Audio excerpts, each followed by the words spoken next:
drugs, alcohol, and every kind of entertainment to keep the human mind entertained so that you don't get in the way of important people by doing too much thinking. You had better wake up and understand that there are people who are guiding your life and you don't even know it. We're in a lot of trouble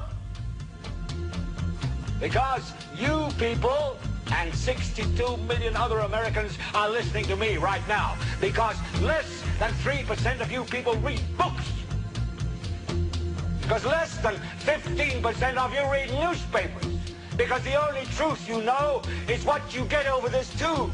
Right now, there is an entire generation that never knew anything that didn't come out of this tube.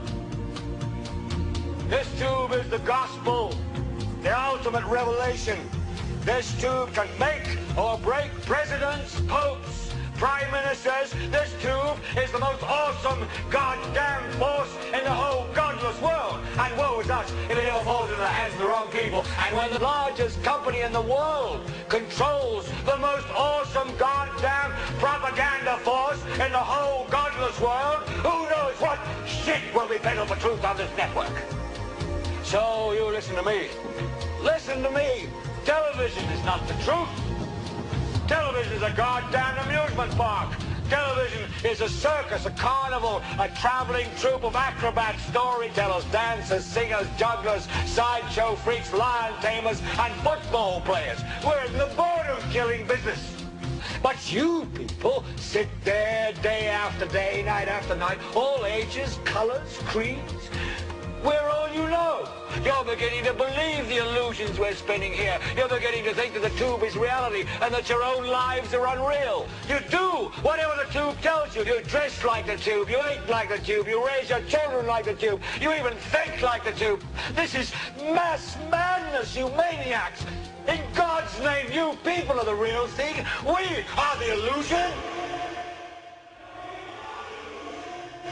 The last thing the men behind the curtain want is a conscious, informed public capable of critical thinking, which is why a continually fraudulent zeitgeist is output via religion, the mass media, and the educational system. They seek to keep you in a distracted, naive bubble, and they are doing a damn good job of it. In 2005, an arrangement between Canada, Mexico, and the United States was made. This arrangement, unannounced to the public, unregulated by Congress, merges the United States, Mexico, and Canada into one entity, erasing all borders. It's called the North American Union, and you might want to ask yourself why you've never heard of this. In fact, there is only one mainstream reporter who has actually heard of and has had the courage to cover this issue. The Bush administration's open borders policy and its decision to ignore the enforcement of this country's immigration laws is part of a broader agenda.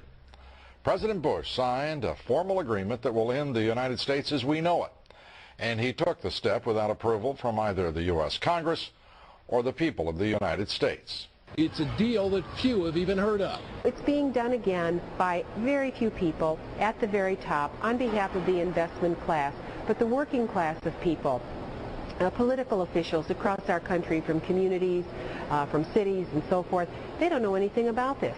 This isn't some trade agreement. It is a total removal of sovereignty from these countries, which will also result in a completely new currency called the Amero.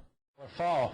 Apart from that, I think one thing people who are dollar-based need to focus on is the Amero. That's the one thing that nobody's talking about that I think is going to have a big impact on everybody's life in Canada, the U.S., and Mexico. The Amero is the proposed new currency for the North American community, which is being developed right now between Canada, the U.S., and Mexico to make a borderless community, much like the EU, and the dollar, Canadian dollar, U.S. dollar, and the Mexican peso replaced by the Amero.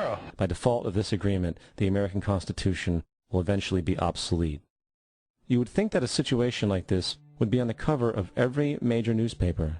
That is until you realize that the people who are behind this movement are the same people behind the mainstream media, and you are not told what you're not supposed to know. The North American Union is the same concept as the European Union, the African Union, and the soon-to-be Asian Union, and the same people are behind all of them.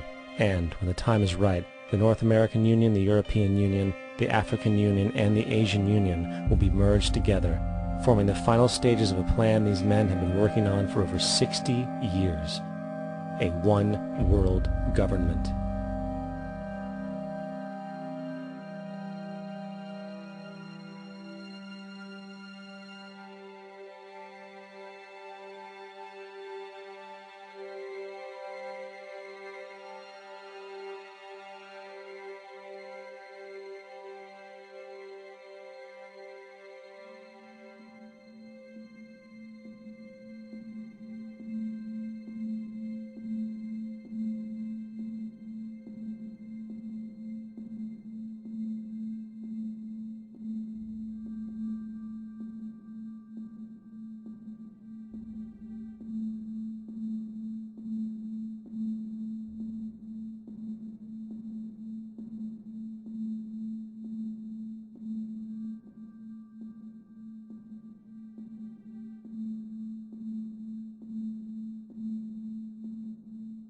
One bank, one army, one center of power.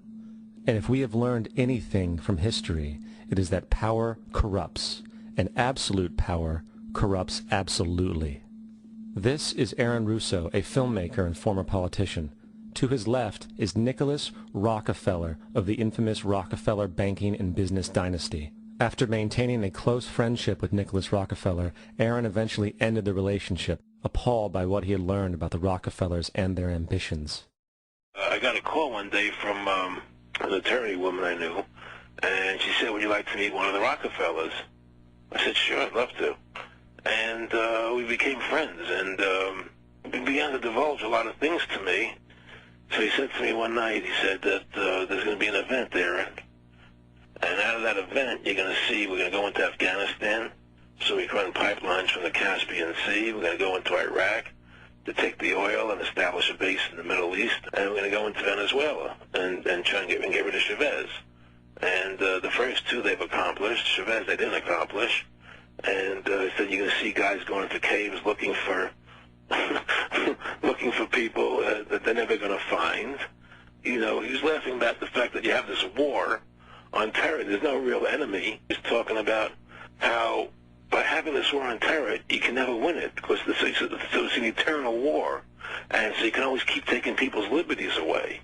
And I said, how are you going to convince people that this war is real? He said, but the media can convince everybody it's real. I mean, you know, it's just that you keep talking about things, you keep saying it over and over and over again, and eventually people believe it. You know, you created the Federal Reserve in 1913 through lies. You create 9/11, which is another lie.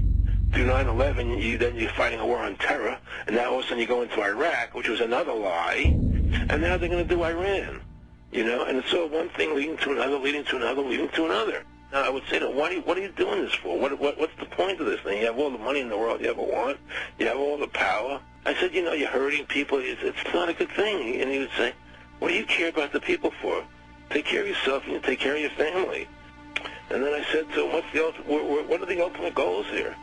He said, the ultimate goal is to get everybody in this world chipped with the RFID chip and have all money be on those chips and everything on those chips. And if anybody wants to protest what we do or violate what we want, we just turn off their chip. That's right, microchipped. In 2005, Congress, under the pretense of immigration control and the so-called war on terrorism, passed the Real ID Act, under which it is projected by May 2008 you will be required to carry around a federal identification card, which includes on it a scannable barcode with your personal information. However, this barcode is only an intermediary step before the card is equipped with a VeriChip RFID tracking module, which will use radio frequencies to track your every move on the planet. If this sounds foreign to you, please note that the RFID tracking chip is already in all new American passports. And the final step is the implanted chip, which many people have already been manipulated into accepting under different pretenses. We have a Florida family who are really pioneers in a brave new world. They have volunteered to be the first ever to have microchip identification devices implanted into their body. After 9/11, I was really concerned with the security of my family. I wouldn't mind having something planted permanently in my arm that would identify me. In the end, everybody will be locked into a monitored,